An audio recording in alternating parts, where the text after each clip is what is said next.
bigat niya. Parang bangkay na. Bilis-bilisan mo na dyan, baka may makakita pa sa atin. Iyon ang unang narinig ko. Hindi ang malambing na bulong ng mahal kita na sinabi niya kanina lamang habang isinusuot ang kwintas na diamante sa aking leeg. Hindi ang tugtog ng biolin na pumuno sa aming pribadong hapunan. Ang narinig ko ay ang boses ng asawa kong si Gael.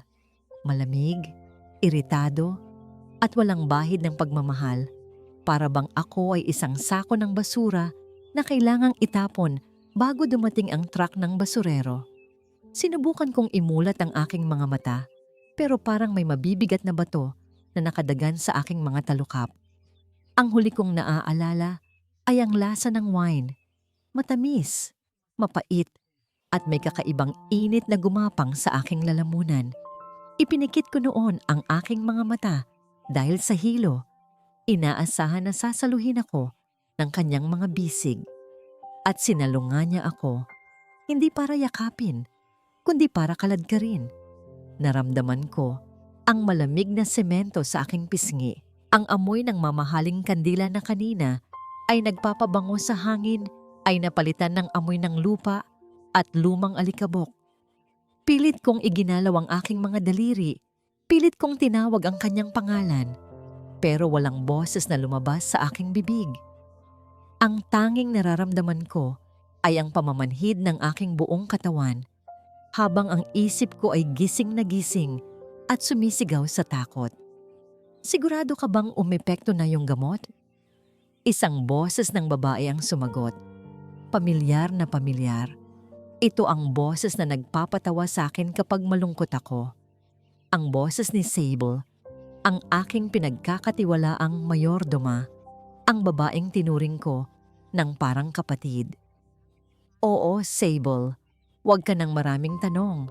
Tulungan mo na lang akong buhatin siya papunta sa likod. Naramdaman ko ang mga kamay na humawak sa aking paanan.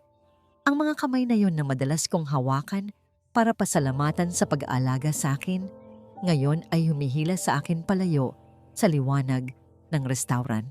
Iminulat ko ng bahagya ang aking mga mata, sapat lang para makita ang isang malabong imahe. Nakita ko si Sable, nakasuot ng aking paboritong pulang lipstick, nakatayo sa tabi ni Gael. Hindi siya umiiyak, hindi siya natatakot, nakangiti siya. Huminto sila saglit. Naramdaman ko ang pagluluwag ng pagkakahawak nila sa akin. Akala ko ay nagbago na ang kanilang isip. Akala ko ay dadalhin nila ako sa ospital. Pero lumapit si Sable sa aking mukha.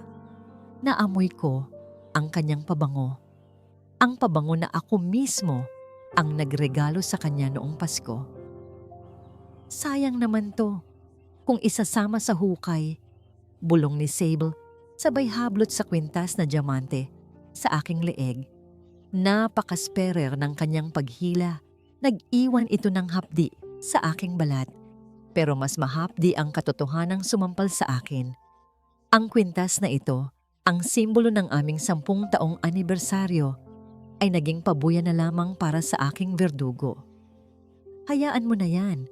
Marami pa tayong makukuha kapag napatunayan nating nawawala siya. Saway ni Gael. Pero hinayaan niya pa ring ibulsa ni Sable ang alahas. Muli akong kinaladkad.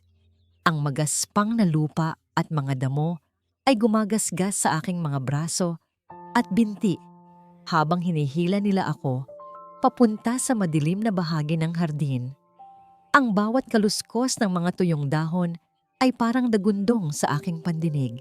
Gusto kong sumigaw. Gusto kong magtanong kung bakit. Gael, binigay ko sa iyo ang lahat. Tinalikuran ko ang pangarap kong maging curator para maging asawa mo. Inalagaan ko ang iyong ina na walang ginawa kundi iparamdam sa akin na hindi ako sapat. At Sable, pinag-aral ko ang mga pamangkin mo. Bakit? Biglang tumigil ang paghila. Narinig ko ang tunog ng pala na tumutusok sa lupa. Ang tunog ng aking katapusan. Dito, utos ni Gael. Malalim na ito. Paalam, madam, sabi ni Sable na may halong pang-iinsulto sa kanyang tono. Huwag kang mag-alala. Aalagaan ko si Sir Gael nang mas magaling kaysa sa pag-aalaga mo. Tutal, baog ka naman, di ba? Wala kang silbi sa pamilyang ito. Ang salitang baog ay tumarak sa aking puso nang mas malalim kaysa sa anumang patalim. Iyon ang aking pinakamalaking sugat, ang aking pinakamatinding insecurity. At ginamit nila yon para durugin ang huling piraso ng aking pagkatao bago ako patayin. Wala akong nagawa nang itulak nila ako. Ang aking katawan ay lumagapak sa ilalim ng malamig at madilim na hukay. Ang sakit ng pagbagsak ay halos hindi ko na naramdaman dahil sa manhid ng aking puso. Tumingala ako. Mula sa ilalim ng hukay, nakita ko ang bilog na buwan na nakasilip sa pagitan ng mga ulap. At nakita ko ang mga anino ni Gael at sable na magkaakbay. Nakadungaw sa akin na parang nanonood lang ng isang palabas. Wala akong nakitang awa, wala akong nakitang pagsisisi. Nakita ko lang ang kasakiman na kumikinang sa kanilang mga mata. Simulan mo na, utos ni Gael. Narinig ko ang kaluskos ng lupa sa pala at pagkatapos, ang unang dakok ng lupa ay bumagsak sa aking mukha. Pumasok ito sa aking ilong, sa aking bibig. Ang lasa ng kamatayan ay mapait at magaspang. Sinubukan kong sumigaw. Sinubukan kong igalaw ang aking kamay para humarang, pero huli na ang lahat. Sunod-sunod na ang pagbagsak ng lupa. Ang liwanag ng buwan ay unti-unting naglaho. Ang hangin ay unti-unting naubos. Ang huling bagay na naramdaman ko bago ako lamunin ng dilim ay ang isang tanong na paulit-ulit na umuugong sa aking isipan. Mas malakas pa sa tibok ng aking puso na unti-unting humihina. Sa dinami-dami ng bagyo na sinuong ko para sa kanya, sa lahat ng sakripisyo at pagmamahal na ibinuhos ko, bakit ako pa ang naiwan dito sa ilalim ng lupa habang sila ay malayang humihinga sa ibabaw? Ganito na lang ba ang halaga ng isang marali kasantilyan? Isang bangkay na walang pangalan sa ilalim ng lupa ng mga taksil. Dilim, walang hanggang dilim, at ang bigat na dumudurog sa aking dibdib. Akala ko ay nasa impyerno na ako. Ang bawat paghinga ay parang paglanghap ng purong alikabok. Masikip, mainit at nakasusulasok. Gusto kong sumigaw, pero lupa ang pumuno sa aking bibig sa halip na hangin. Sa mga sandaling iyon, tinanggap ko na ang aking kapalaran. Ito na ang katapusan ni Maraalika. Ngunit biglang may nagbago. Sa gitna ng katahimikan ng libingan, naramdaman ko ang isang marahas na paggalaw sa ibabaw ko. Hindi ito ang bigat ng lupa na lalong bumabaon, kundi parang may humuhukay, may kumakaluskos, may pilit na bumubutas sa aking nitso. Isang kamay, isang maliit at magaspang na kamay ang humawak sa aking braso. Mahigpit, nanginginig, pero puno ng puwersa. Huwag kang bibitaw, huwag kang mamatay. Isang tinig ng bata, basag at puno ng takot. Hinila niya ako pataas ng buong lakas. Naramdaman ko ang pagguho ng lupa sa aking paligid at sa isang iglap, bumulwak ang hangin sa aking mukha. Napaupo ako at sunod-sunod na umubo. Iniluluwa ang putik at lupang pilit sumakal sa akin. Ang sakit ng lalamunan ko ay parang nililiha at ang bawat paglanghap ay may kasamang hapdi. Pero iyon ang pinakamatamis na hangin na nalanghap ko sa buong buhay ko. Nang mahimasmasan ako, tumingala ako sa aking tagapagligtas. Hindi siya anghel na may puting pakpak. Siya ay isang batang lalaki. Marahil ay nasa 10 taong gulang, payat na payat, at nakasuot ng damit na 3 beses na mas malaki sa kanya at punit-punit. Ang kanyang mukha ay puno ng dungis, pero ang kanyang mga mata ay nagniningning sa ilalim ng liwanag ng buwan. Tiningnan ko ang kanyang mga kamay. Puno ito ng sugat at dugo. Hinukay niya ako gamit ang kanyang mga kamay lamang. "Ayos ka lang ba, ate? Akala ko patay ka na." Sabi niya habang pinunasan ng sipon sa kanyang ilong gamit ang likod ng kanyang palad. Hindi ako makasagot. Nanginginig ang buong katawan ko, hindi dahil sa lamig, kundi dahil sa trauma. Tumango lang ako habang ang mga luha ay nagsimulang humalo sa putik sa aking mukha. Inalalaya niya akong tumayo. Ang bawat hakbang ay parang paglalakad sa bubog. Pero hindi niya ako binitawan. Dinala niya ako sa kanyang bahay. Isang maliit na barong-barong na gawa sa pinagtagpit-tagping yero at karton. Nakasiksik sa gilid ng sementeryo kung saan tinatambak ang mga sirang lapida at basura. Ang loob ay masikip at amoy amag, haluan ng amoy ng nabubulok na basura at usok ng katol. Ibinaba niya ako sa isang lumang banig na may mga butas. Ito ang kanyang kama. Ito ang kanyang mundo. At ngayon, ito ang aking kanlungan. Kumuha siya ng isang tabo na may lamang tubig ulan. Kumuha rin siya ng isang pirasong tela, isang lumang t-shirt na ginawa niyang basahan. Pasensya na ate, ito lang ang meron ako. Bulong niya habang dahan-dahang pinupunasan ng putik sa aking mukha. Ang tela ay magaspang at ang tubig ay malamig. Pero sa pakiramdam ko, ito ay mas malambot pa sa mga silk na panyo na binibili ko sa Paris. Ito ay haplos ng tunay na pagmamalasakit. Anong pangalan mo? Halos pabulong kong tanong. Ang boses ko ay paos at basag. Kidlat po, sagot niya habang abala sa paghuhugas ng malalim na gasgas sa aking tuhod. Kumuha siya ng isang maliit na plastik mula sa kanyang bulsa. Sa loob nito ay may isang piraso ng biskwit na durug-durug na. Hinati niya ito sa dalawa at iniabot sa akin ang mas malaking parte. Kain po kayo ate. Birthday ko po ngayon, kaya nagtago ako ng biskwit. Pero mukhang mas kailangan niyo ito. Tinitigan ko ang biskwit sa aking palad. Dati, nagrereklamo ako kapag hindi medium rare ang steak na inihahain sa akin. Nagagalit ako kapag hindi tama ang temperatura ng wine. Ngayon, ang durog na biskwit na ito mula sa isang batang walang-wala ang pinakamahalagang pagkain sa harap ko. Kinagat ko ito at kasabay ng paglunok ko ay ang pagbagsak ng aking mga luha. Ang alat ng biskwit ay humalo sa alat ng aking luha. Sa unang pagkakataon ngayong gabi, naramdaman kong ligtas ako. Hindi sa mansyon na puno ng CCTV, kundi dito sa barong-barong na gawa sa basura, kasama ang isang batang estranghero. Bakit mo ako tinulungan? Tanong ko, garalgal pa rin ang boses. Tumingin siya sa akin ng diretso. Ang mga mata niya ay parang matatandang mata na nakakita na ng sobrang daming hirap. Kasi po nakita ko sila. Yung lalaking matangkad at yung babaeng nakalipstick na pula. Nakita ko silang tumatawa habang naghuhukay. Akala ko po aso ang nililibing nila. Nung nakita kong tao pala, naalala ko ang sabi ni nanay bago siya anurin ng baha. Sabi niya, "Kidlat, kahit anong mangyari, huwag kang magiging masama. Mas masahol pa sa hayop ang taong hindi marunong tumulong. Ayaw kong maging hayop, ate." Ang mga salita ng bata ay parang salamin na ipinakita sa akin ang kapangitan ng asawa ko at kaibigan. Sila ang mga tunay na halimaw na nakadamit ng sutla. Si Kidlat, ang tunay na tao na nakadamit ng basahan. Nakatulog ako ng paupo dahil sa pagod. Nakasandal sa dingding na karton. Nagising na lamang ako nang tumama ang sikat ng araw sa butas-butas na yero. Masakit ang buong katawan ko.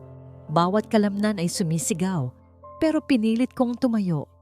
Ang utak ko ay luminaw na. Kailangan kong bumalik. Kailangan kong magsumbong. Kailangan kong ipaalam sa kanila na buhay ako.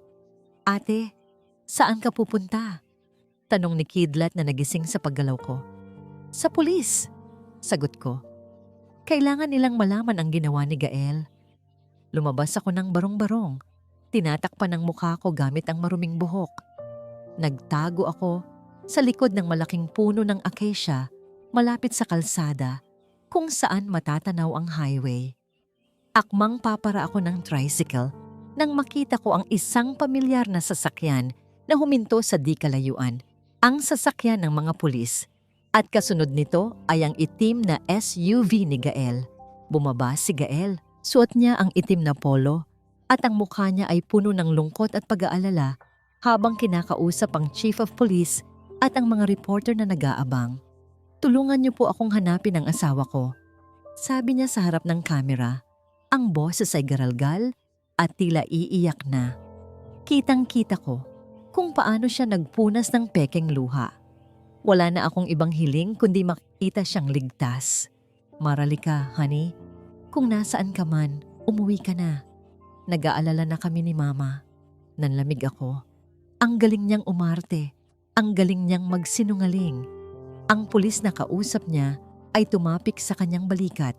Ang parehong pulis na madalas niyang imbitahan sa aming mga party at abutan ng sobre. At sa likod niya, nakita ko ang isang poster na idinidikit ng mga tauhan niya sa pader. "Missing, Maralika Santillan. Reward, 1,000,000 piso." Napahawak ako sa aking bibig para pigilan ng hiyaw. Naintindihan ko na ang laro, hindi niya ako hinahanap para iligtas. Hinahanap niya ako para tapusin ang hindi niya natapos kagabi. Siya ang biktima sa kwentong ito. At ako ang asawang nawawala na maaaring may sakit sa pag-iisip o naglayas. Kung magpapakita ako sa pulis ngayon, ibabalik lang nila ako kay Gael. At sa oras na maibalik ako sa loob ng mansyon na yon, hinding-hindi na ako makakalabas ng buhay. Sa mata ng mundo, ako ay nawawala. Pero sa mata niya, ako ay isang loose end na kailangang guntingin. Hindi ako pwedeng umuwi. Patay na si Maralika Santillan at kailangan kong manatiling patay para mabuhay. Kailangan ko ng matataguan. Pero saan? Ang mga kaibigan ko ay kaibigan din ni Gael. Ang mga kamag-anak ko ay nasa ibang bansa at matagal nang walang pakialam sa akin. Ang bangko ko ay tiyak na mamomonitor niya. Sa bawat hakbang ko palayo sa poster na yon, pakiramdam ko ay lumiliit ang mundo. Ako si Maralika Santillan, ang babaeng mayaman sa titulo pero pulubi sa tiwala. Bigla kong naalala ang isang pangalan. Isang pangalan na matagal nang ibinaon ng aking pamilya sa limot dahil sa isang eskandalo. Tandang Bughaw. Siya ang dating master carpenter ng aming gallery. Siya ang gumawa ng mga frame ng pinakamahahalagang paintings namin. Pero pinalaya siya ni Papa 5 taon na ang nakararaan dahil inakusahan siya ng pagnanakaw ng mga mamahaling kahoy. Sumpa ang abot niya sa apelyidong Santillan. Siya lang ang taong kilala kong galit sa pamilya ko. Pero alam kong may prinsipyo. Kung may taong hindi magsusumbong kay Gael dahil sa pera, siya iyon. Kidlat. Tawag ko sa bata na tahimik na nakasunod sa akin. "Samahan mo ako. Malayo ito." Oh, pero kakayanin natin. Naglakad kami sa ilalim ng tirik na araw. Wala akong sapin sa paa. Ang bawat tapak sa mainit na aspalto ay parang paglapnos sa aking balat. Pero ang sakit na yon ang nagpapaalala sa akin na buhay pa ako. Ilang beses akong muntik matumba dahil sa hilo, pero laging nandyan ang maliit na kamay ni Kidlat para alalayan ako. Hindi siya nagrereklamo kahit alam kong gutom na rin siya. Narating namin ang isang lumang talyer sa dulo ng isang eskinita sa Tondo. Ang sign na Bughaw at Sons ay kupas na at nakalawit na ang isang tornilyo. Ang hangin ay amoy barnis at kusot.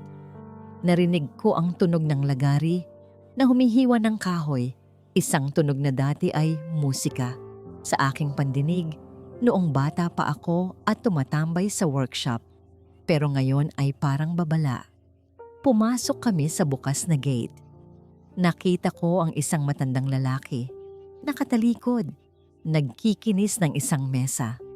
Ang buhok niya ay puro uban na at ang likod niya ay kubana sa trabaho. "Tatay Bughaw?" tawag ko. Huminto ang paggalaw ng kanyang kamay. Dahan-dahan siyang lumingon. Nanlisik ang kanyang mga mata nang makilala niya ako sa kabila ng dumi sa aking mukha. Hindi awang nakita ko, kundi puot. Anong ginagawa ng isang Santillan sa lungga ng isang magnanakaw? Dura niya sa salita. puno ng sarkismo. Kumuha siya ng isang tabo ng tubig na panghugas ng brush at walang habas na isinaboy sa paanan ko. Lumayas ka. Baka sabihin niyo na naman, ninanakaw ko ang hangin niyo. Tay, parang awa niyo na. Lumuhod ako sa sahig na puno ng kusot. Hindi ako pumunta dito para manumbat. Pumunta ako dito para magmakaawa. Awa? Tumawa siya ng mapakla. Nung nagmakaawa ako sa ama mo, na huwag akong ipakulong dahil kailangan ng asawa ko ng gamot. Naawa ba kayo? Namatay ang asawa ko nang wala man lang akong maibigay na disenteng libing dahil tinanggalan niyo ako ng trabaho at dangal. Tapos ngayon, hihingi ka ng awa? Akmang hahampasin niya ng basahan ng sahig para paalisin kami nang humarang si Kidlat sa harap ko. Ibinuka ng bata ang kanyang maliliit na braso para protektahan ako. Huwag niyo pong saktan si ate, mabait po siya. Sigaw ni Kidlat, nanginginig pero matapang. Natigilan si Tatay Bughaw. Tinitigan niya ang bata, tapos ay tumingin siya sa akin. Nakita niya ang pasa sa leeg ko, kung saan hinablot ni Sable ang kwintas. Nakita niya ang mga gasgas sa aking braso. Nakita niya ang aking mga paa, na duguan at puno ng paltos. Unti-unting nawala ang talim sa kanyang mga mata at napalitan ng pagtataka. Ang donya na kilala niya ay hindi luluhod sa kusot. Ang babaeng nasa harap niya ay basag na basag. Si Gael, humihikbi kong sabi. Si Gael ang may gawa nito. Pinatay nila ako, Tay. Inilibing nila ako ng buhay. Sa pagbanggit ko sa pangalan ni Gael, nagbago ang timpla ng mukha ni Bughaw. Mula sa galit naging seryoso ito. Ibinaba niya ang hawak na liha. Pumasok kayo. Utos niya sa garalgal na boses. Bago pa may makakita sa inyo. Sa loob ng maliit niyang opisina na puno ng alikabok, inabutan niya kami ng tinapay at kape. Habang kumakain si Kidlat, na parang hindi kumain ng isang linggo, may kinuha si Tatay Bughaw sa isang lumang cabinet. Isang verge luma at naninilaw na papel. Alam mo ba kung bakit ako galit na galit sa asawa mo? Tanong niya habang inilalapag ang papel sa harap ko. Tiningnan ko ito. Ito ang resibo ng mga nawawalang kahoy na naging ebidensya para ako'y palayasin noon. Nakapirma sa ibaba ang pangalan ng nag-audit. Gael Montemayor. Hindi ang tatay mo ang tumuklas ng nakaw, Maralica. Ang asawa mo. Siya ang gumawa ng inventaryo. Siya ang nagpalsipika ng pirma ko. Madiing sabi ni Bughaw, ang kanyang mga kamay ay kuyom sa galit. Matagal ko nang alam. Pero sino ang maniniwala sa isang karpintero laban sa manugang ng may-ari? Para akong binuhusan ng malamig na tubig. Ang buong akala ko, si Gael ang tagapagtanggol ng pamilya.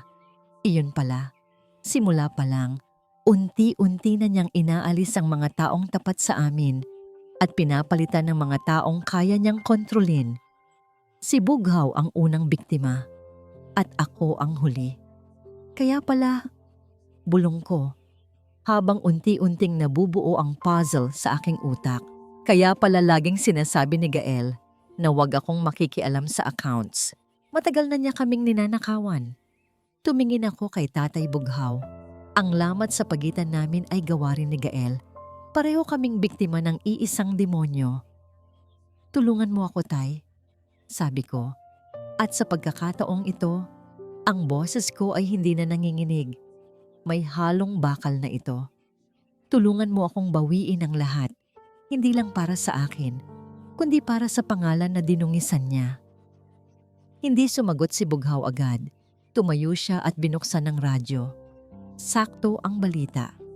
Breaking news! Tinaasan na ng pamilya Montemayor ang pabuya. 2 milyong piso para sa sino mang makakapagturo sa kinaroroonan ni Maralica Santillan. Tumingin sa akin si Bughaw. Ang mukha niya ay puno ng mga kulubot ng paghihirap, pero ang mata niya ay may bagong apoy. Wala akong pera, sabi niya. Pero marami akong pako at martilyo at alam ko ang pasikot-sikot ng mansyon na iyan dahil ako ang nagtayo ng pundasyon niyan bago pa dumating ang gagong asawa mo. Inabot niya ang kanyang magaspang na kamay sa akin.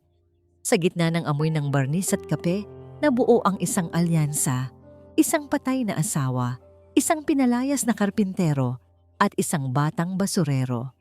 Kami ang tatapos kay Gael Montemayor. Nagising ako hindi sa amoy ng lavender at aircon, kundi sa amoy ng sinunog na kahoy at piniritong tuyo. Ang likod ko ay nananakit mula sa pagtulog sa manipis na banig na inilatag sa sahig ng talyer. Dati, ang ganitong amoy ay nagpapasakit ng ulo ko. Dati, ang tuyo ay pagkain na bawal isilbi sa aming mesa dahil mabaho, raw ayon kay Gael. Pero ngayon, habang kumukalam ang aking sikmura, ang amoy na yun ang pinakamasarap na pabango sa mundo. Ito ang amoy ng buhay. Bumangon ako at napahawak sa aking leeg. Wala na ang kwintas, pero nandoon pa rin ang hapdi ng galos at ang alaala ng gabing iyon. Gising na po kayo ate, bati ni Kidlat. Nakaupo siya sa isang maliit na bangkito, nagbabantay sa niluluto niyang kanin sa isang maitim na kaldero. Tumingin ako sa paligid. Ang talyer ni Tatay Bughaw ay puno ng mga retaso ng kahoy, alikabok at mga lumang kagamitan. Ito ay malayo sa mansyon na kinalakihan ko. Pero dito, walang nagpapanggap. Walang lason sa pagkain. Lumapit ako sa isang basag na salamin na nakasabit sa dingding. Napasinghap ako sa aking nakita. Ang babaeng nakatitig sa akin ay hindi si Maralica Santillan. Ang mukha niya ay puno ng dumi. Ang mga mata ay lubog at nangingitim. At ang mahabang buhok na dati ay aking ipinagmamalaki. Ang buhok na gustong-gusto ni Gael na sinusuklay ay buhol-buhol at puno ng putik. Mukha akong multo, bulong ko. Hindi po, sagot ni Kidlat nang hindi lumilingon. Mukha po kayong mandirigma na galing sa gera. Napangiti ako ng mapait. Mandirigma. Kailangan kong panindigan ang tawag na yon. Kinuha ko ang isang malaking gunting na ginagamit ni Tatay Bughaw sa paggupit ng lona. Hinawakan ko ang aking mahabang buhok. Ang buhok na ito ay saksi sa lahat ng pagiging sunod-sunuran ko. Ang buhok na ito ang laging hinihila ni Gael kapag gusto niya akong angkinin ng sapilitan. Sa isang mariing paggupit, nalaglag ang unang kumpol ng buhok sa sahig. Snip! Para sa mga gabing naghintay ako sa wala. Snip! Para sa mga panahong naniwala ako na ako ang may problema. Snip! Para sa babaeng inilibing nila kagabi. Nang matapos ako, ang buhok ko ay hanggang balikat na lamang. Hindi pantay, pero magaan. Sobrang gaan. Parang natanggal ang 10 taon ng bigat sa aking balikat. Bagay sa'yo, sabi ni Tatay Bughaw na kakarating lang. May dalang supot ng pandesal. Mas matapang tingnan. Umupo kami sa sahig at pinagsaluhan ng tuyo, sinangag at kape. Ito ang unang beses kong kumain gamit ang aking mga kamay. Mainit ang kanin, maalat ang tuyo, pero ninanamnam ko ang bawat subo. Nakita kong masayang kumakain si Kidlat at may kung anong init ang kumalat sa aking dibdib. Dati, ang aking kaligayahan ay nakabase sa approval ni Gael. Ngayon, makita ko lang na busog ang batang ito. Parang buo na ako. Pagkatapos kumain, hinubad ko ang huling bagay na nag-uugnay sa akin kay Gael. Ang aking wedding ring. Isang simpleng gintong singsing pero mabigat sa alaala. Tay, saan may sanglaan dito na hindi masyadong nagtatanong? Tanong ko. Sa kabilang kanto, kay Mang Teryo. Bakit? Kailangan natin ng pondo at kailangan ko ng mga mata sa labas. Ibinenta ko ang singsing. Ang halaga nito ay katumbas lang ng 1 buwang allowance ko noon. Pero ngayon, ito na ang aming yaman. Bumili ako ng mga grocery, bigas de lata, gamot para sa ubo ni Kidlat at rayuma ni Tatay Bughaw. At ang pinakaimportante, isang mumurahing smartphone at bagong SIM card. Pagkabalik sa talyer, agad kong binuksan ang data at gumawa ng fake account sa social media. Hinanap ko ang pangalan ko. Ang newsfeed ay puno ng mukha ko. Nawawalang heres. Pinangangambahang patay na. Binasa ko ang mga comments. Maraming nakikiramay. Pero may mga comments na pumukaw sa atensyon ko. User, TruthSeeker101. Comment, mabuti nga na wala na siya. Wala namang silbi yan kundi gumastos. Baog pa. Nanlamig ako. Ang terminong baog, iyan ang paboritong insulto sa akin ni Sable kapag kaming dalawa lang. Siya ito. Alam kong siya ito. Ginagamit niya ang internet para siraan ako, kahit patay na ako, para mabawasan ang simpatiya ng tao sa akin. Tingnan niyo ito. Tawag ko kay Bughaw at Kidlat. May live video na nagpop-up sa feed. Press conference sa harap ng aming mansyon. Nasa screen si Gael. Mukhang hindi natulog. Namumugto ang mata. Magaling na artista. At sa tabi niya ay nakatayo si Sable. Nanlaki ang mata ko. Suot ni Sable ang aking paboritong asul na silk dress. Ang dress na binili ko sa Milan. Ang dress na sabi niya noon ay napakaganda pero hindi bagay sa katulong. Ngayon, suot na niya ito habang hinihimas ang likod ng asawa ko sa harap ng kamera. Kami po ay nananawagan. Sabi ni Sable sa microphone, umaarte ring umiiyak. Madam Maralica, kung nasaan ka man, mahal na mahal ka namin ni Sir Gael, umuwi ka na. Nakita ko ang paghawak ni Gael sa kamay ni Sable. Pasimple, mabilis, pero nakita ko. Sa harap ng buong mundo, naglalaro sila ng bahay-bahayan gamit ang mga gamit ko, gamit ang pera ko, at gamit ang buhay ko. Napahigpit ang hawak ko sa cellphone hanggang sa mamuti ang aking mga daliri. Sinuot niya ang damit mo, ate. Galit na bulong ni Kidlat. Magnanakaw. Hayaan mo siya. Sabi ko. Ang boses ko ay malamig at matigas, parang bakal na bagong subo sa apoy. Ipasuot mo sa kanya lahat. Dahil kapag bumalik ako, huhubaran ko silang lahat ng dangal. Pinatay ko ang cellphone. Tapos na ang pagdadalamhati. Tapos na ang takot. Ngayon, alam ko na kung nasaan sila. Alam ko na kung ano ang ginagawa nila. At alam ko na kung paano ko sila sisirain. Tay, baling ko kay Bughaw. Ilabas mo ang plano ng mansyon. May bisitang darating ngayong gabi. Ang gabi ay malalim at tahimik. Ang uri ng katahimikan na nagtatago ng mga sekreto. Sa ilalim ng liwanag ng kalahating buwan, nakatayo kami sa likod ng pader ng mansyon na dati kong tinatawag na tahanan. Dati, pumapasok ako dito sakay ng mamahaling kotse, binubuksan ng mga guard ang gate ng may pagpupugay. Ngayon, papasok ako tulad ng isang daga sa pamamagitan ng isang lumang lagusan ng tubig na natatakpan ng mga baging. Sigurado ka ba dito, Tay? Bulong ko kay Tatay Bughaw habang hinahawi niya ang makakapal na damo. Ako ang naglatag ng tubo dito 20 taon na ang nakakaraan. Sagot niya. Ang boses ay puno ng pride ng isang craftsman. Sinabihan ko ang tatay mo na isara ito ng maayos, pero tinipid niya ang materyales. Ngayon, ang kuripot niya ang magliligtas sa atin. Si Kidlat ay naiwan sa labas bilang lookout. Kami ni Tatay Bughaw ay gumapang sa masikip na tunnel. Ang amoy ay pinaghalong lumot at lumang semento. Ang tuhod ko ay nagagasgas sa magaspang na sahig pero hindi ko iniinda. Ang bawat hakbang papalapit sa loob ay nagpapabilis ng tibok ng puso ko. Hindi dahil sa takot, kundi dahil sa adrenaline ng paghihiganti. Lumabas kami sa likod ng lumang wine cellar. Ang hangin dito ay malamig at amoy alak. Dahan-dahan kaming umakyat sa hagdan. Alam ko ang schedule ng bahay na ito. Alam ko na ganitong oras, tulog na ang mga katulong at si Gael ay nasa library, umiinom ng whiskey habang nagbibilang ng pera na hindi kanya. Anong gagawin natin? Tanong ni Bughaw sa mahinang boses. Hindi tayo mananakit, Tay. Sagot ko. Mananakot lang tayo. Sisirain natin ang katinuan nila bago natin sirain ang buhay nila. Dahan-dahan kaming pumasok sa kwarto ni Sable.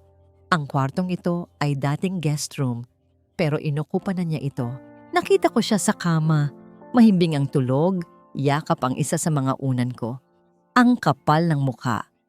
Inilabas ko ang maliit na bote ng pabango na naitabi ko sa aking bag, ang jasmine at vanilla scent na signature ko. Ito ang amoy na alam nilang lahat. Ito ang amoy ni Maralica. Dahan-dahan, spray, spray. Puno ng amoy ng patay ang kwarto. Sunod, inilabas ko ang aking cellphone na konektado sa Bluetooth speaker na itinago ni Kidlat sa ilalim ng bintana kanina habang nagdidilig ng halaman sa kanyang disguise. Pinatugtog ko ang isang recording, ang paborito kong piyesa sa piano, ang Clair de Lune, pero binagalan ko ang tempo at nilagyan ng distortion para magtunog luma at nakakapanindig balahibo. At ang huling touch, inusog ko ng bahagya ang litrato namin ni Gael na nakasabit sa dingding, sapat lang para maging tabingi. Nagising si Sable dahil sa amoy. Nakita ko ang pagkunot ng kanyang noo. "Madam," bulong niya sa antok. Nagtago kami ni Bughaw sa likod ng makapal na kurtina. Bumangon si Sable. Naamoy niya ulit. Ang mata niya ay nanlaki. "Imposible." Biglang tumugtog ang piano mula sa labas. Mahina, malungkot, parang galing sa kabilang mundo. "Ah!" Napasigaw si Sable. Napaupo sa kama at nagtalukbong ng kumot. "Gael! Gael!" Bumukas ang pinto at pumasok si Gael.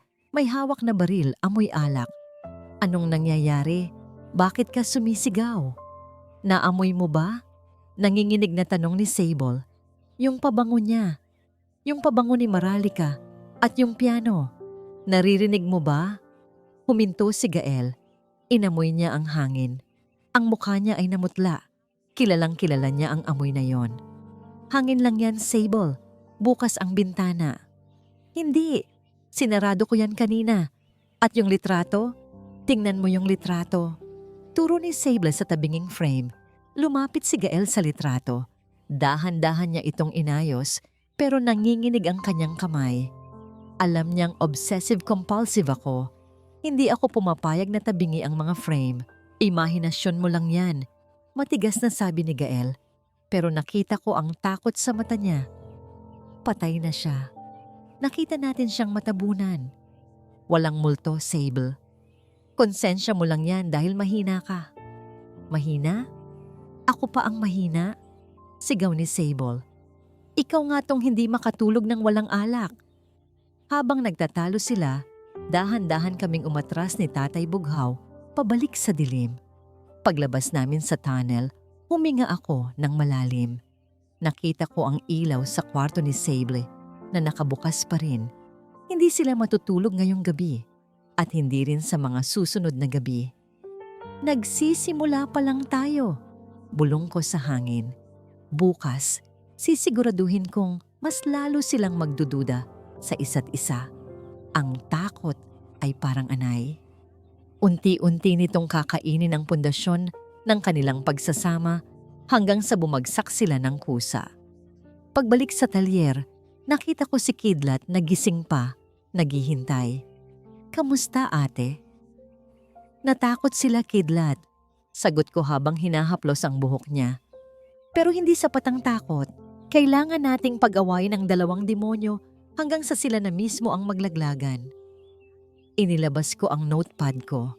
Sinulat ko ang susunod na hakbang. Ang pera. Alam kong baon sa utang si Gael.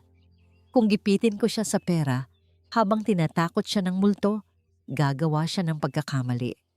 At kapag nagkamali siya, nandoon ako para maningil. Ang bahay na dati ay puno ng tawanan tuwing umaga. Ngayon ay nababalot ng isang nakabibinging katahimikan. Mula sa aming pwesto sa loob ng sikretong lagusan, rinig na rinig namin ang bawat yabag, ang bawat bulong, at ang bawat sigaw. Ang plano namin ay gumagana. Ang takot ay parang lason na unti-unting kumakalat sa kanilang mga ugat. Nasilip ko sa maliit na awang ng ventilation grill ang nangyayari sa loob ng library. Ito ang kwartong dati ay bawal pasukan ng sinuman kapag nagtatrabaho si Gael. Pero ngayon, naging arena na ito ng kanilang bangayan. "Sinabi ng tigilan mo na ang kahibangan mo, Sable," sigaw ni Gael. Nakita ko ang pamumula ng kanyang mukha. Ang ugat sa kanyang leeg ay halos pumutok na sa galit. Walang multo, walang maralika. Tayo lang ang nandito. Pero naamoy mo rin yun, Gael.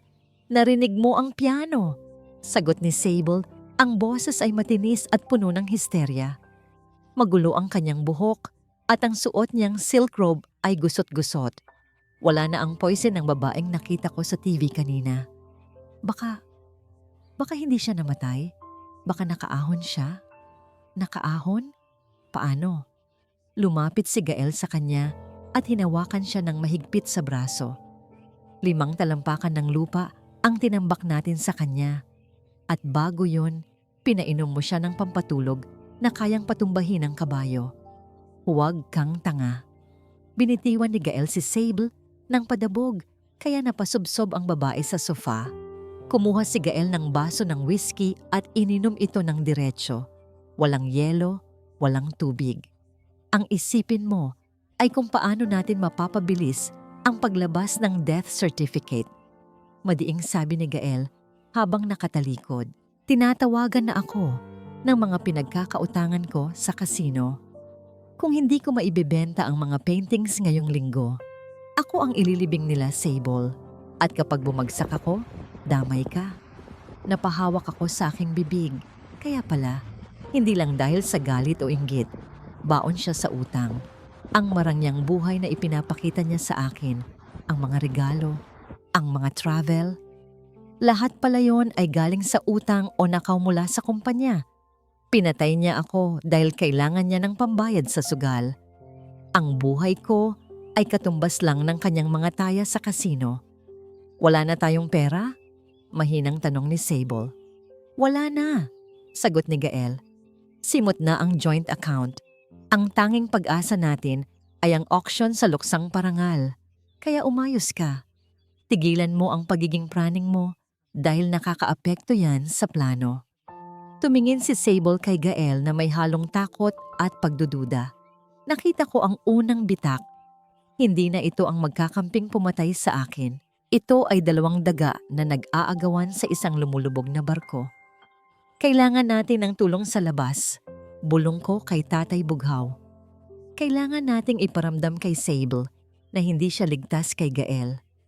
Umatras kami sa lagusan at bumalik sa talyer. Tinawag ko si Kidlat. Kidlat, handa ka na ba sa misyon mo? Tanong ko. Tumango ang bata. Suot ang kanyang pinakapunit na damit at bitbit ang isang lata para magmukhang namamalimos. Opo ate, anong gagawin ko? Abangan mo ang kotse ni Sable sa gate. Alam kong aalis siya ngayon para mag-shopping. Iyan ang stress reliever niya. Gusto kong iabot mo ito sa kanya. Inabot ko kay Kidlat ang isang pirasong papel na gusot-gusot. Nakasulat doon gamit ang pulang tinta. Alam ko ang ginawa niyo sa hardin. Nagmamadaling umalis si Kidlat. Kami naman ni Tatay Bughaw ay naghintay ng balita. Ayon sa kwento ni Kidlat, pagbalik niya, ganito ang nangyari. Nakaabang siya sa labas ng gate ng subdivision. Nang lumabas ang pulang kotse ni Sable, nagkunwari siyang tumatawid at natumba sa harap ng sasakyan. Pumreno ng malakas si Sable. Bumaba siya, hindi para tulungan ang bata, kundi para sigawan ito. Ano ba? Tanga ka ba? Gasgasin mo pa ang kotse ko. Bulyaw ni Sable. Pasensya na po, Ale. Penge lang po ng barya. Pag-arte ni Kidlat sabay abot ng lata. Pandilatan siya ni Sable, pero bago pa ito makabalik sa kotse, mabilis na isiniksik ni Kidlat ang papel sa pagitan ng wipers ng sasakyan at tumakbo palayo. Nakita ni Kidlat mula sa malayo kung paano kinuha ni Sable ang papel. Nakita niya kung paano namutla ang mukha nito habang binabasa ang sulat. Lumingon-lingon si Sable sa paligid, parang baliw na naghahanap ng nakakita. Dali-daling pumasok si Sable sa kotse. Pero sa sobrang taranta, imbes na umalis, huminto siya sa gilid ng kalsada. Ilang metro lang ang layo sa pinagtataguan ni Kidlat sa likod ng puno. Nakita ni Kidlat ang ginawa ni Sable sa loob ng kotse. May kinuha itong isang lumang cellphone mula sa ilalim ng passenger seat. Binuksan niya ito at tinitigan ng screen. Parang may tinitingnang video para pakalmahin ang sarili. Para bang sinasabi niya sa sarili niya, hawak ko ang ebidensya, hindi nila ako pwedeng galawin. Pagkatapos, ibinalik niya ang cellphone sa kanyang bag, huminga ng malalim at pinaharurot ang sasakyan. Ate, sabi ni Kidlat sa akin pagka-uwi, habang hinihingal. May tinatago siyang lumang cellphone. Mukhang importante. Doon siya kumukuha ng tapang. Nagkatinginan kami ni Tatay Bughaw. Alam na namin kung ano ang target. Ang cellphone na yon, sabi ni Bughaw habang nililinis ang kanyang martilyo. Iyon ang alas niya laban kay Gael. At iyon din ang magiging alas natin para ibaon silang dalawa. Napangiti ako. Ang bitak ay lumalaki na. Si Sable ay hindi nagtitiwala kay Gael kaya nagtabi siya ng ebidensya. Si Gael ay ginagamit lang si Sable. Ang kailangan na lang naming gawin ay kunin ang ebidensyang iyon at hayaan silang magpatayan. Bukas, sabi ko, bukas ay kukunin natin ang cellphone na yan at si Kidlat ang magiging bida. Hindi ako makatulog sa gabi bago ang aming plano. Pinapanood ko ang mahimbing na tulog ni Kidlat sa kabilang sulok ng talyer. Ang liit ng kanyang mga balikat, ang dumi ng kanyang mga kuko at ang payat niyang pangangatawan. Ito ba ang batang itataya ko sa panganib? Kinakain ako ng konsensya. Ako ang may atraso sa mga demonyong yon, pero bakit isang inosenteng bata ang kailangang sumabak sa gera? Huwag kang mag-alala, marali ka, bulong ni Tatay Bughaw habang naghahasa ng kanyang mga kagamitan. Batang lansangan si Kidlat. Mas matalas ang pakiramdam niyan kaysa sa ating matatanda at ginagawa niya ito dahil mahal ka niya. Iyon nga ang kinakatakot ko, Tay. Sagot ko habang nakatingin sa labas, sa madilim na eskinita ng tondo. Baka ang pagmamahal na yan ang magpahamak sa kanya. Kinabukasan ang pagkakataon ay dumating. Nag-organisa si Gael ng isang maliit na cocktail viewing sa loob ng mansyon. Gusto niyang ipakita sa mga potensyal na buyer ang mga painting na balak niyang ibenta sa auction. Ito ang perpektong oras dahil magiging abala ang lahat. Ang mga guard, ang mga katulong, at lalo na si Sable na siguradong magpapanggap na reyna ng tahanan. 7:00 ng gabi. Gamit ang lagusan sa ilalim ng lupa, nakarating kami ni Tatay Bughaw sa bodega ng mansyon. Bitbit namin si Kidlat.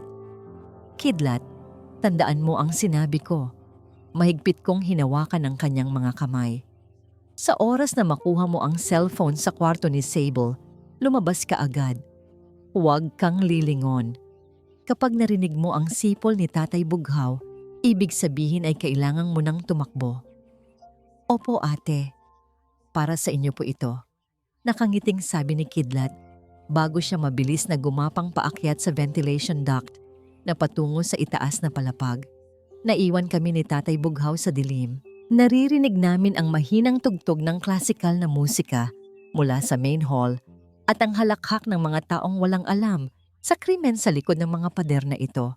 Si Kidlat ay parang pusa sa loob ng duct. Narating niya ang kwarto ni Sable.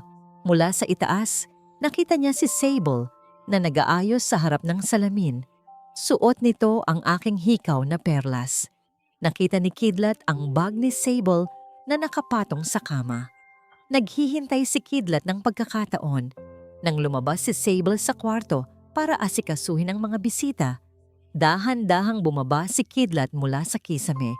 Mabilis niyang hinalughog ang bag. Wala doon. Nasaan na? Bulong ni Kidlat. Tiningnan niya ang ilalim ng unan, ang cabinet, hanggang sa makita niya ang isang maliit na vault na hindi nakasara ng maayos sa loob ng closet. Nandoon ang lumang cellphone. Habang hinahawakan ni Kidlat ang cellphone, narinig niya ang mga yabag ng sapatos na papalapit sa kwarto. Sinasabi ko sa iyo, Gael, kailangan kong kunin ang gamot ko. Boses ni Sable ang narinig mula sa labas ng pinto. Nanigas si Kidlat. Hindi siya makakaakyat pabalik sa duct Sa bilis ng pangyayari, mabilis siyang gumapang sa ilalim ng kama. Bumukas ang pinto. Pumasok sina Gael at Sable. "Dito mo pa ba talaga kailangang pag-usapan yan?" Iritadong sabi ni Gael. "Nasa labas ang mga kliyente." "Gusto ko lang makasigurado, Gael.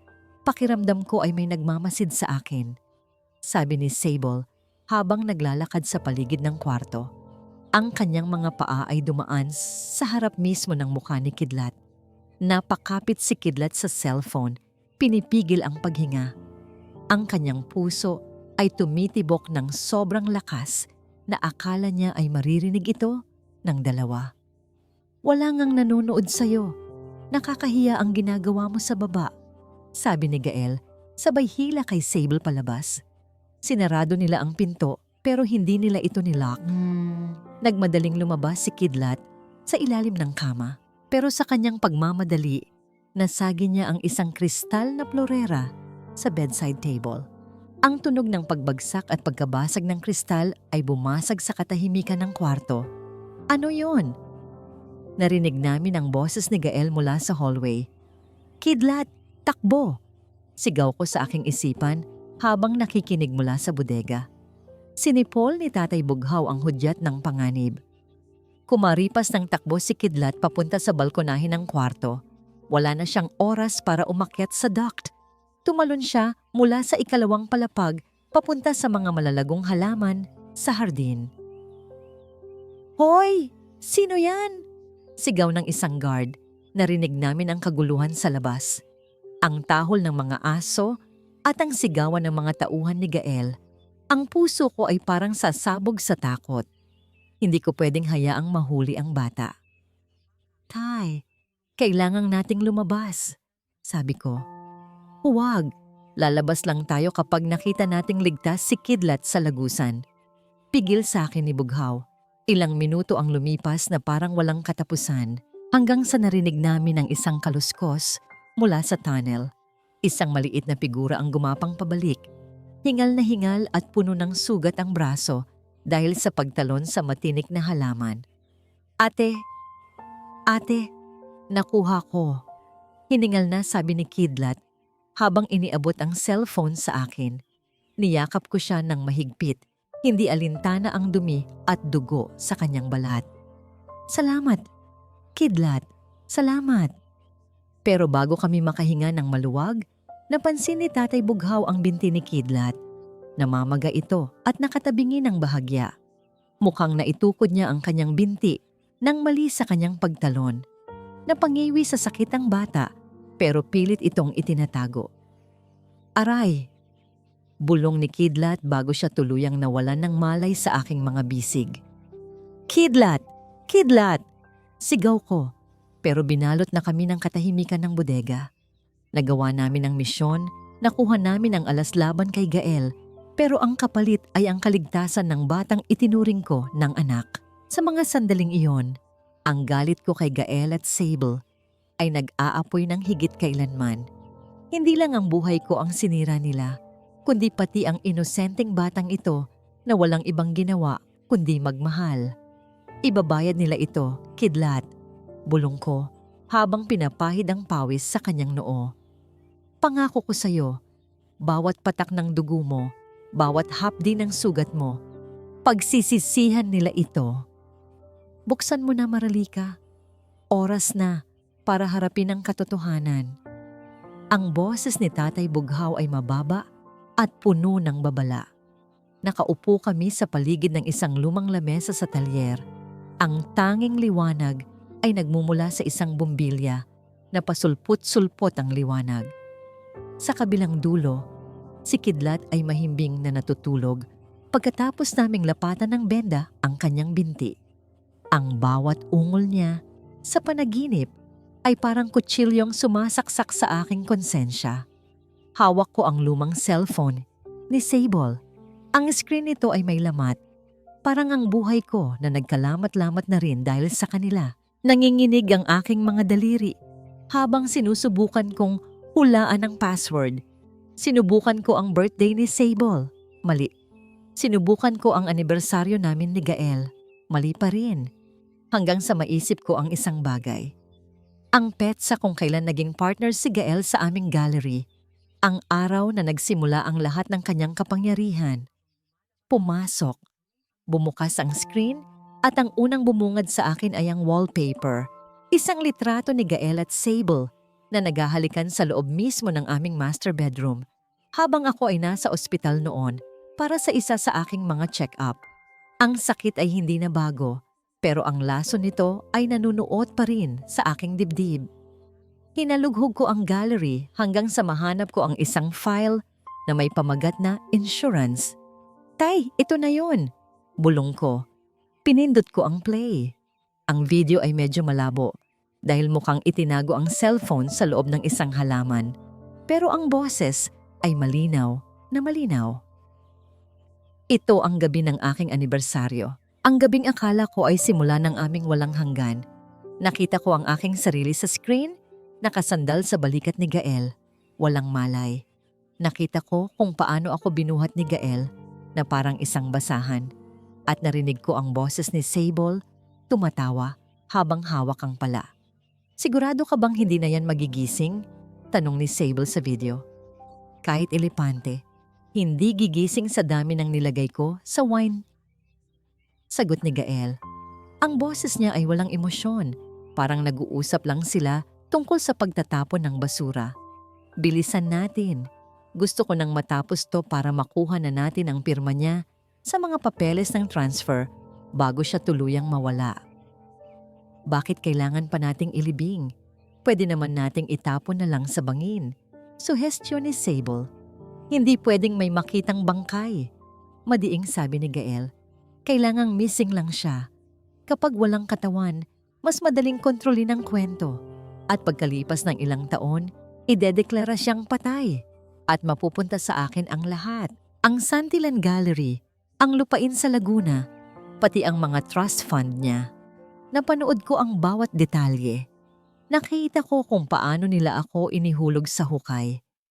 Narinig ko ang tunog ng unang dakok ng lupa na tumama sa aking katawan. Napapikit ako. Ang aking sikmura ay bumaliktad. Parang nararamdaman ko ulit ang dumi sa aking bibig. Ang hirap ng paghinga. Ang lamig ng kamatayan. Mga hayop. Ang tanging lumabas sa bibig ni Tatay Bughaw. Ang kanyang mga kamay ay nakakuyom sa gilid ng lamesa. Ang kanyang mga ugat sa braso ay litaw na litaw sa galit. Pinatay ko ang video. Hindi ko na kayang tapusin. Sapat na ang nakita ko. Sapat na ang narinig ko para malaman na ang taong minahal ko ng 10 taon ay hindi kailanman naging tao. Tay, tawag ko sa matanda. Ang boses ko ay tuyo at malamig. Bukas ang ika-40 araw mula nung nawala ako. Magdadaos si Gael ng luksang parangal. Isang malaking selebrasyon ng kunwaring pagdadalamhati. Anong plano mo, Maralika? Gusto niyang ipakita sa mundo kung gaano siya katapat na asawa. Gusto niyang gamitin ang huling sandali ng aking alaala para makuha ang tiwala ng mga investors. Tumayo ako at tiningnan ang aking sarili sa basag na salamin. Ang buhok kong maikli, ang aking mga mata na puno ng apoy, at ang galit na nagpapatigas sa aking puso. Ibibigay ko sa kanya ang palabas na gusto niya, pero hindi ako ang magsisilbing biktima. Ako ang magsisilbing katapusan niya. Mapanganib, Maralika. Maraming tao, maraming guard, babala ni Bughaw. Iyon ang kailangan natin, Tay. Kailangan ko ng saksi. Kailangan kong makita ng buong mundo kung anong klaseng halimaw ang nakatago sa likod ng kanyang mamahaling suit. Hinawakan ko ang benda sa binti ni Kidlat. Ginawa ito ni Kidlat para sa akin. Hindi ko sasayangin ang sakripisyo ng batang ito. Kinuha ni Tatay Bughaw ang kanyang lumang lagari at martilyo. Kung ganoon, ihahanda ko ang mga gamit natin. Alam ko kung paano tayo makakapasok sa ballroom nang hindi napapansin. Ang mga lagusan na ginawa ko, sila ang magiging daan mo patungo sa trono. Tumingin ako sa labas ng bintana. Ang langit ay madilim. Nagbabadya ang isang malakas na baha. Parang ang kalikasan mismo ay naghahanda para sa paparating na bagyo. Gael, Sable, akala nyo ay tapos na ang lahat nung tinabunan nyo ako ng lupa. Pero hindi nyo alam, ang bawat butil ng lupang itinapon nyo sa akin ay naging binhi ng aking pagbabalik. Bukas, sa harap ng lahat ng taong niloko nyo, huhukayin ko ang katotohanan. At sisiguraduhin kong sa pagkakataong ito, kayo ang hindi makakahinga. Ito na ba ang huling gabi ng aking pagtatago? O ito ang simula ng kanilang walang hanggang pagbabayad? Ang ganda ng lahat, Gael. Siguradong ito na ang pinakamalaking usap-usapan sa buong San Isidro bukas. Narinig ko ang bulong na yon ni Sable mula sa likod ng makapal na kurtina sa gallery ng ballroom. Nakasilip ako sa isang maliit na awang. Sa ibaba, ang malawak na bulwagan ay puno ng mga bulaklak na puting rosas at liryo. Ang halimuyak ng mga bulaklak ay napakabango, ngunit para sa akin, amoy ito ng kamatayan. Ang bawat sulok ay pinalamutian ng mga kristal na chandelier na nagbibigay ng marangyang liwanag sa mga panauhing nakasuot ng itim, mga negosyante, politiko, at mga socialite na nagtitipon para sa aking ika-40 araw. Dapat lang, sagot ni Gael habang inaayos ang kanyang itim na kurbata sa harap ng malaking salamin. Kailangan nilang makita na ibinigay ko ang lahat para sa huling hantungan ni Maralica. Kapag nakuha ko ang tiwala nila ngayong gabi, ang auction bukas ay magiging formalidad na lang. Mapupunta sa akin ang lahat. Hinawakan ni Sable ang braso ni Gael, isang kilos na puno ng pagmamay-ari. At pagkatapos din ito, pwede na tayong umalis? Pwede na nating iwan ang bahay na ito? Konting tiis na lang, Sable. Pagkatapos ng gabi na ito, wala nang makakapigil sa atin. Pinanood ko silang lumabas patungo sa gitna ng ballroom. Ang puso ko ay tumitibok ng mabilis, hindi dahil sa takot, kundi dahil sa nag-aalab na galit. Sa gilid ko, si Tatay Bughaw ay tahimik na nakabantay. Hawak ang isang maliit na tablet na konektado sa audiovisual system ng bahay. Ang system na siya rin ang nagdisenyo noon. Handa na ang lahat, Maralica. Bulong ni Bughaw. Isang pindot ko lang, lalabas ang katotohanan sa malaking screen sa gitna. Maghintay tayo, Tay, sabi ko.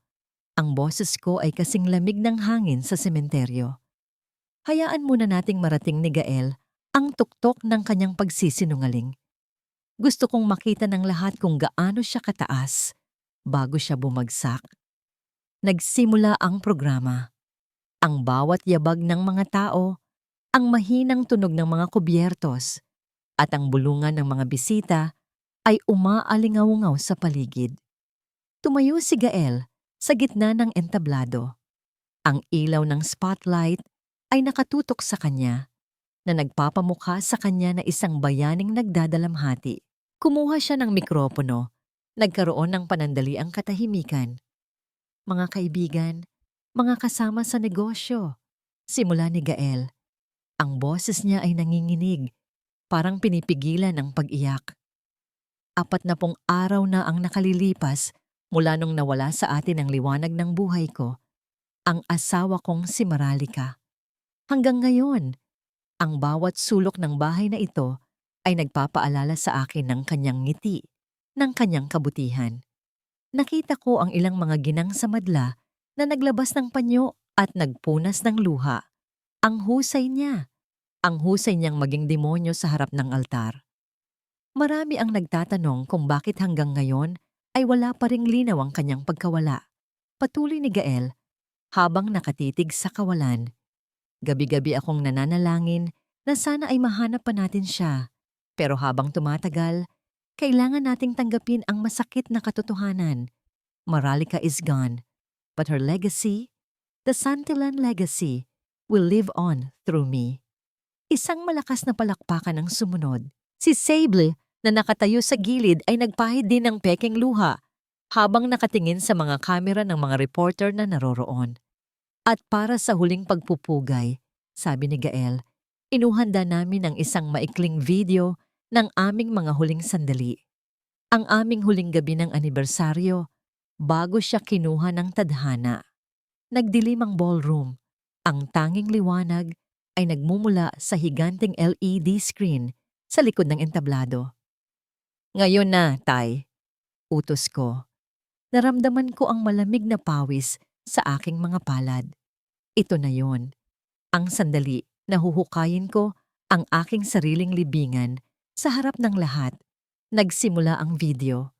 Pero sa halip na, ang mga larawan namin ni Gael na nagtatawanan sa bakasyon, ang lumabas ay isang madilim at malabong imahe. Ang tunog ng masayang musika ay napalitan ng isang nakakakilabot na kaluskos, ang tunog ng lupang nahuhulog sa isang hukay. Nakita ko ang pagbabago sa mukha ni Gael. Ang kanyang confident na tindig ay unti-unting naging tuod. Ang kanyang mga mata ay nanlaki nang makita niya ang kanyang sariling mukha sa screen, hindi bilang nagdadalamahating asawa, kundi bilang isang mamamatay tao na may hawak na pala. Ang buong ballroom ay naging kasing tahimik ng isang libingan. Walang humihinga, walang gumagalaw.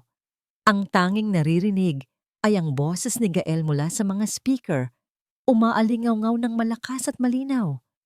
Ang bigat niya, parang bangkay na. Bilis-bilisan mo na dyan, baka may makakita pa sa atin. Isang malakas na singhap ang nagmula sa mga panauhin. Si Sable ay napakapit sa mesa. Ang kanyang mukha ay naging kasing puti ng mga rosas sa paligid. Anong kalokohan ito? Sigaw ni Gael. Pilit na inaabot ang computer sa gilid ng stage. Ay off nyo yan, sabotahe ito. Pero hindi huminto ang video. Ipinakita nito ang bawat detalye ng aming huling gabi.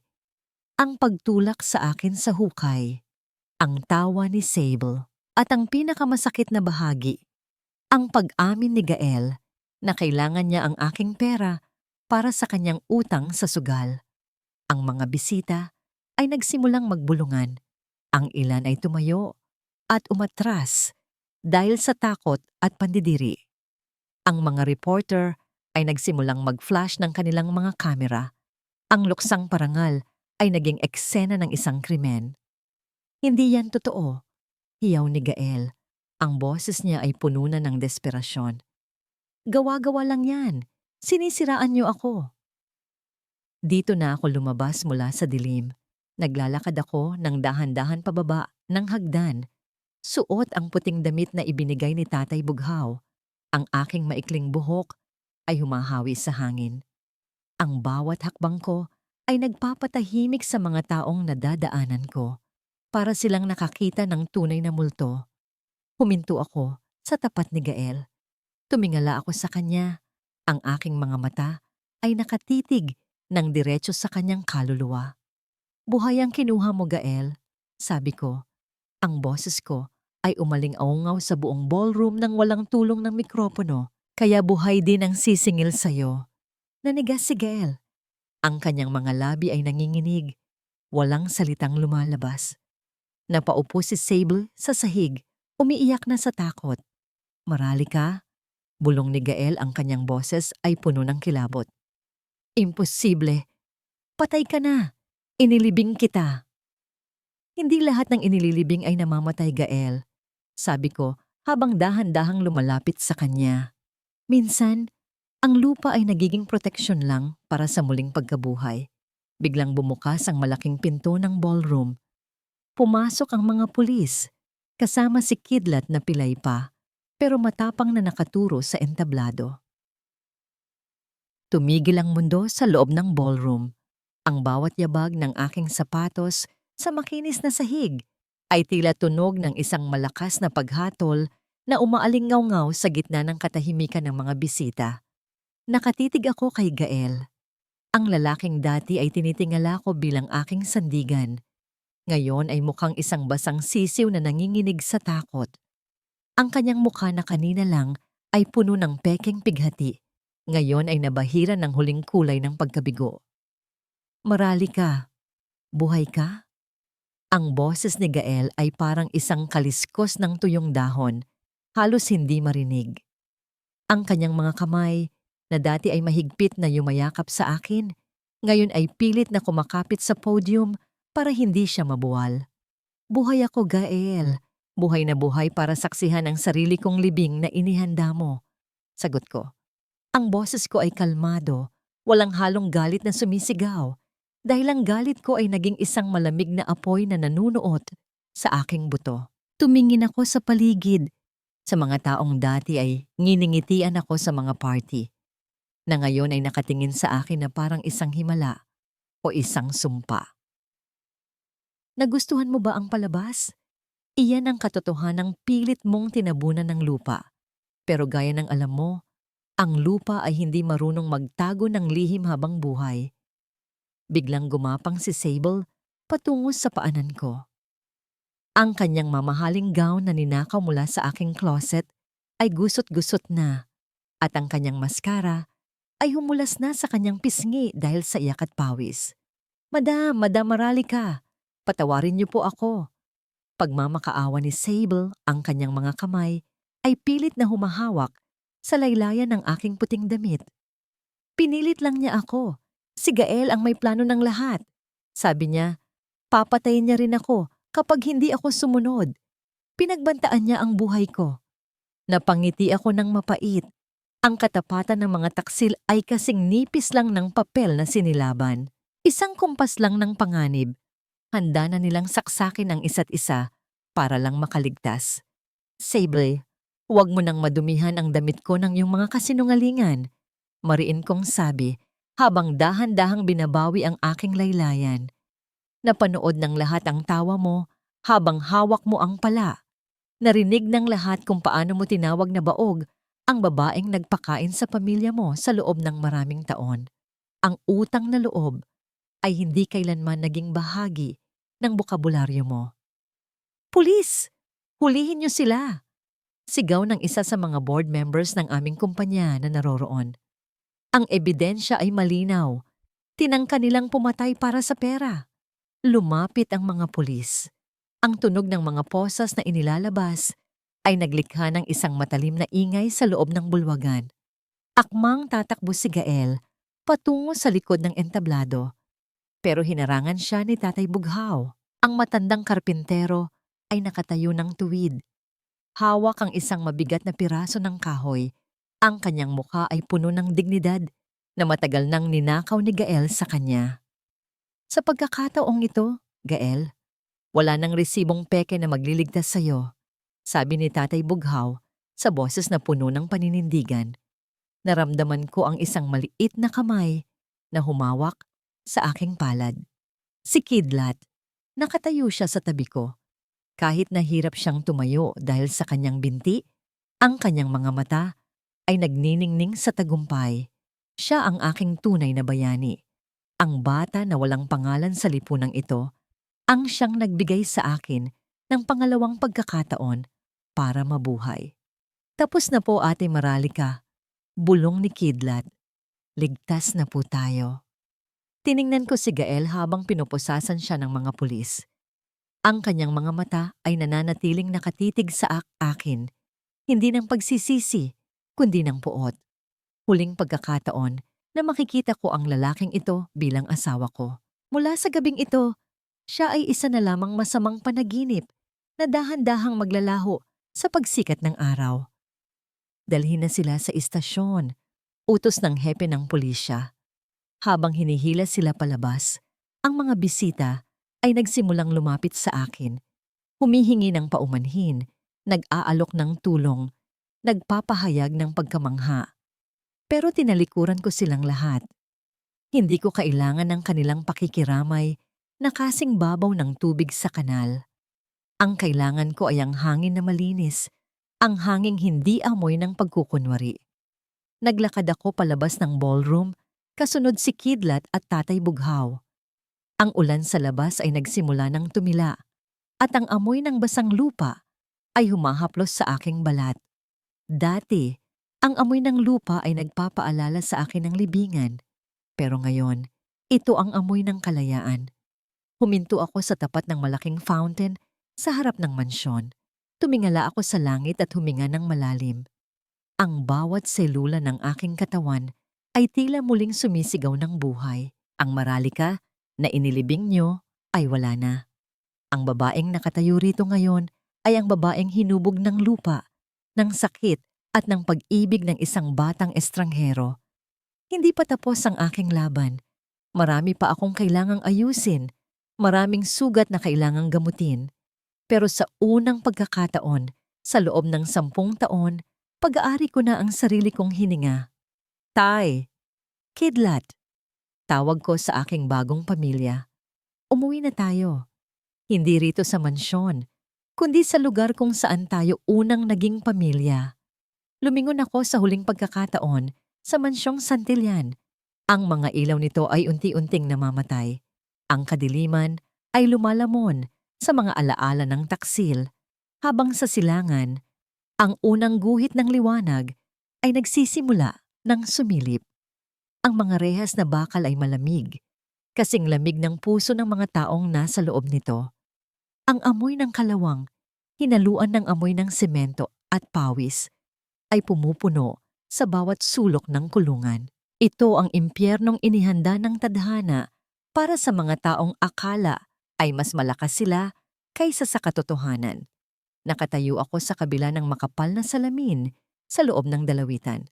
Suot ko ang isang simpleng puting blusa, malinis at presko, malayo sa dumi at putik na binalot sa akin ilang linggo na ang nakalilipas. Sa kabilang panig, lumabas si Gael. Wala na ang kanyang mamahaling suit, wala na ang kanyang ayos na buhok. Suot niya ang kulay kahel na uniporme ng bilanggo at ang kanyang mga mata ay lubog na at puno ng galit na walang patutunguhan. Masaya ka na ba, Maralika? Ang boses niya ay galing sa intercom, basag at puno ng puot. Sinira mo ang buhay ko. Inagaw mo ang lahat sa akin. Hindi ko sinira ang buhay mo, Gael. Mahinahon kong sagot. Ang aking tinig ay hindi na nanginginig. Ikaw ang gumawa niyan.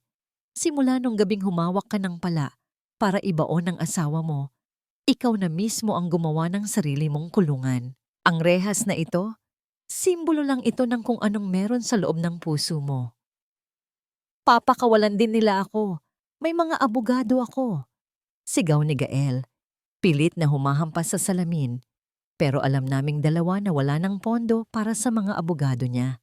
Ang lahat ng kanyang ari-arian ay nailipat na sa akin at ang mga kasong kinakaharap niya, mula sa attempted murder hanggang sa estafa, ay sapat na para mabulok siya sa loob. Tinalikuran ko siya nang hindi man lang kumukurap. Wala na akong nararamdamang galit, wala na ring awa. Ang nararamdaman ko lang ay isang malalim na katahimikan. Sa kabilang silid, nandoon naman si Sable.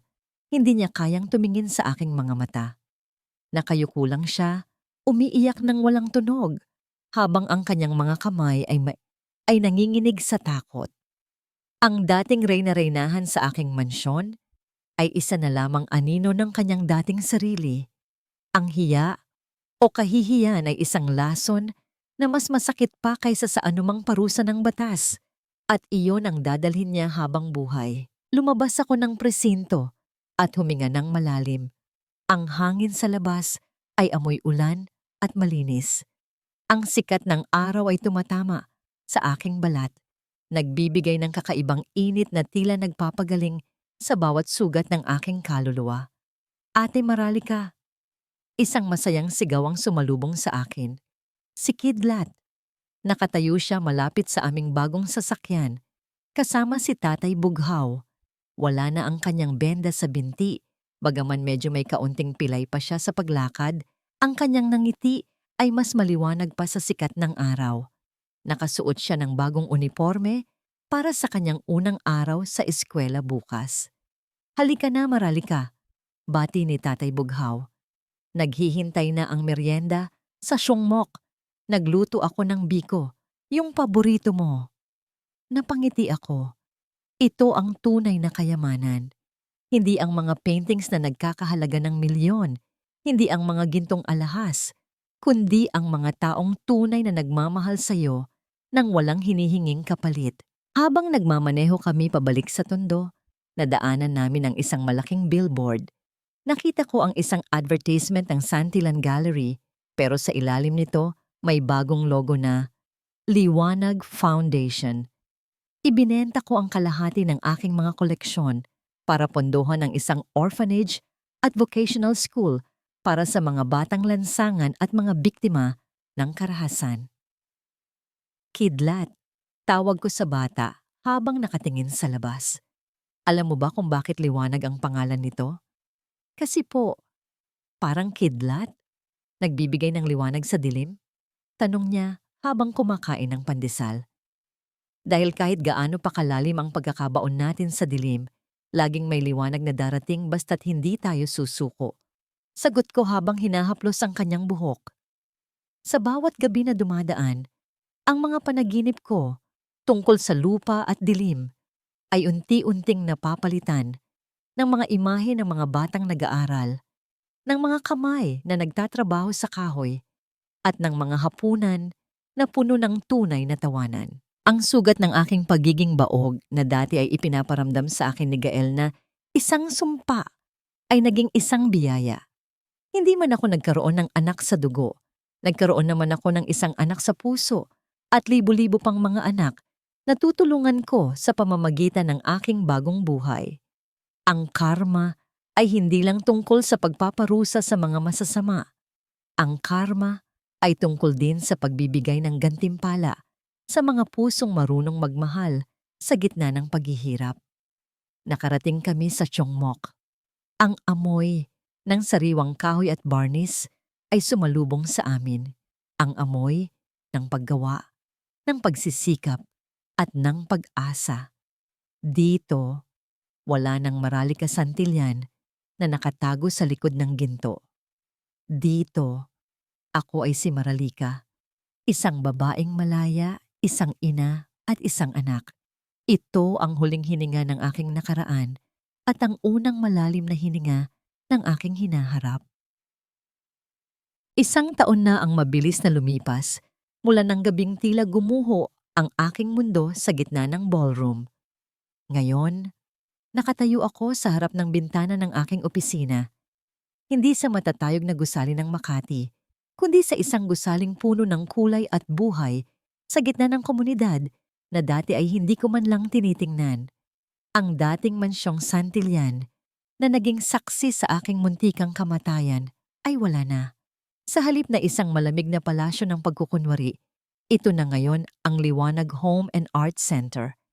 Binuksan ko ang bintana at hinayaan ang sariwang hangin ng umaga na humaplos sa aking mukha. Wala na ang amoy ng lason, wala na ang amoy ng madilim na lupa. Ang tanging nalalanghap ko ngayon ay ang bango ng bagong luto na pandesal mula sa kantin at ang amoy ng sariwang pintura mula sa art room sa ibaba. Ate Maralika, tingnan niyo po ang ginawa ko. Isang masiglang tinig ang pumutol sa aking pagmumuni-muni. Pumasok si Kidlat na ngayon ay mas kilala na sa pangalang Gabriel. Dala ang isang canvas. Malaki na ang ipinagbago ng bata. Maayos na ang kanyang gupit, malinis ang kanyang suot, at ang kanyang mga mata ay wala na ang bakas ng takot na nakita ko noong gabing hinukay niya ako sa sementeryo. Ipinakita niya sa akin ang kanyang ipininta. Isang malawak na bukid na may sumisikat na araw at sa gitna nito ay 3 taong magkakahawak kamay, isang babae, isang matanda at isang bata. Napakahusay, Gabriel. Papuri ko habang hinahaplos ang kanyang balikat. Ang ganda ng mga kulay na ginamit mo. Puno ng pag-asa. Para sa inyo po yan, ate. Kasi kayo ang nagbigay sa amin ng kulay. Nakangiting sagot niya bago siya muling tumakbo palabas para ipakita ang kanyang gawa kay Tatay Bughaw. Napangiti ako habang pinapanood siyang umalis. Noon, ang tanging pangarap ko ay magkaroon ng sariling anak sa sinapupunan. Inisip ko na kapag hindi ako nagkaanak, ako ay kulang, ako ay baog, ako ay walang halaga bilang babae. Iyon ang lason na itinanim ni Gael sa aking isipan. Pero ngayon, habang tinitingnan ko ang 12 ng mga bata sa center na tumatawag sa akin ng ate o Mama Maralika, napagtanto ko na ang pagiging ina ay hindi nasusukat sa dugo, kundi sa lawak ng iyong kakayahang magmahal at magkalinga. Bumaba ako sa ground floor at nakita ko si Tatay Bughaw sa kanyang paboritong sulok sa Krungmok. Siya ang punong guro sa aming woodworking class. Tinuturuan niya ang mga kabataang lalaki kung paano humawak ng pait at martilyo, kung paano bigyang buhay ang isang pirasong kahoy. Maralika, dumating na ang mga gamit para sa bagong workshop sa Laguna. Balita ni Tatay Bughaw habang nagpupunas ng pawis sa kanyang noo. Handa na tayong mag-expand sa susunod na buwan. Salamat, Tay. Salamat sa pananatili sa tabi ko. Tapat kong sabi. Tumango ang matanda. Ang kanyang mga mata ay puno ng kapayapaan. Ikaw ang nagligtas sa amin, Maralika. Ibinalik mo ang aming dangal. Utang namin sa iyo ang lahat ng ito. Wala kayong utang sa akin, Tay. Tayo ang nagligtas sa isa't isa. Sagot ko. Sa loob ng 1 taon, natutunan kong patawarin ang aking sarili. Pinatawad ko ang aking sarili sa pagiging marupok, sa pagiging bulag sa pag-ibig, at sa pananatili sa isang relasyong unti-unti akong dinudurog. Tungkol naman kina Gael at Sable, hindi ko na sila iniisip. Ang balita ay nabubulok na sila sa loob ng kulungan, nag-aaway pa rin at nagbuburulan ng kasalanan.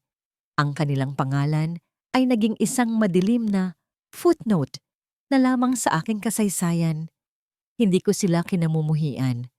Mas masakit ang aking ibinigay, ang aking ganap na kawalan ng pakialam. Sila ay bahagi ng isang buhay na inilibing ko na nang tuluyan. Habang papalubog ang araw, nagtipon-tipon kaming lahat sa garden para sa aming lingguhang salo-salo. May tawanan, may kantahan, at may masarap na pagkain sa hapag. Tumingin ako sa langit na ngayon ay kulay rosas at kahel. Dati, akala ko ay kailangan ko ng isang lalaki para maging buo. Akala ko kailangan ko ng mansyon at mga mamahaling alahas para masabing matagumpay ako. Pero habang nakaupo ako rito, kasama ang aking bagong pamilya, naramdaman ko ang isang uri ng kaligayahan na hindi nabibili ng pera. Ito ang kaligayahan ng pagiging totoo, ng pagiging malaya, at ng pagkakaroon ng layunin sa buhay.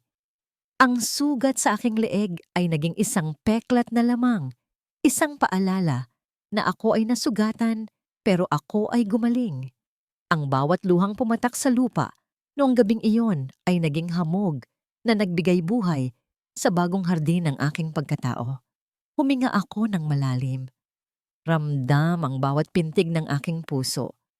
Wala nang bigat, wala nang takot. Ako si Maralika, ang babaeng inilibing sa dilim, pero piniling sumibol patungo sa liwanag. Sa wakas, pag-aari ko na ang aking bagong simula. Ang dapit hapon sa San Isidro ay palaging nagdadala ng kulay ginto sa kalangitan. Nakaupo ako sa isang lumang tumba-tumba sa balkonahe ng aming bagong tahanan. Sa maliit na mesa sa tabi ko ay may isang kape na unti-unting lumalamig sa ihip ng hangin at isang liham mula sa korte. Kamakailan lang ay ibinaba na ang pinal na hatol kina Gael at Sable. Habang buhay na pagkakakulong, nabalitaan ko ring nagsampa si Sable ng kaso laban kay Gael sa loob mismo ng piitan matapos siyang saktan nito sa isang dalawitan. Nanatili silang nakakulong sa galit at pagsisisihan, patuloy na naghuhukay ng sarili nilang libingan sa ilalim ng lupa ng katarungan. Tiningnan ko ang liham nang walang anumang bigat sa dibdib. Itinupi ko ito at tahimik na inilagay sa loob ng basurahan. Iyon ang huling beses na iisipin ko ang kanilang mga pangalan. Ate Maralika, malamig na ang hangin, isang banayad na tinig ang bumasag sa aking pag-iisip. Lumabas si Gabriel mula sa pinto. May dalang makapal na kumot. Dahan-dahan niya itong ipinatong sa aking balikat. Tumingala ako at nakita ang binatilyong matangkad, may maaliwalas na mukha, at may mga matang puno ng pagmamahal. Sumunod na lumabas si Tatay Bughaw. Hawak ang kanyang paboritong tasa ng tsaa at naupo sa kahoy na bangko na siya mismo ang gumawa. Walang nagsalita sa aming tatlo sa loob ng ilang minuto. Nakinig lamang kami sa huni ng mga kuliglig at sa mahinang kaluskos ng mga dahon sa bakuran. Sa katahimikang iyon, naramdaman ko ang tunay na kahulugan ng salitang patawad. Ang pagpapatawad ay hindi para sa mga taong nanakit sa akin. Ito ay ang pagpapalaya sa aking sarili mula sa pasanin ng kahapon. Tiningnan ko si Tatay Bughaw na ang mga kulubot sa mukha ay naging simbolo na ng aming katatagan. Tiningnan ko si Gabriel, ang batang naghukay sa akin mula sa kamatayan gamit ang kanyang maliliit na kamay. Ipinikit ko ang aking mga mata at huminga ng malalim. Akala ko noon, ang pamilya ay iyong mga taong kadugo mo. Mahina kong sinabi. Tila kinakausap ang hangin at ang mga bituing nagsisimula ng sumilip.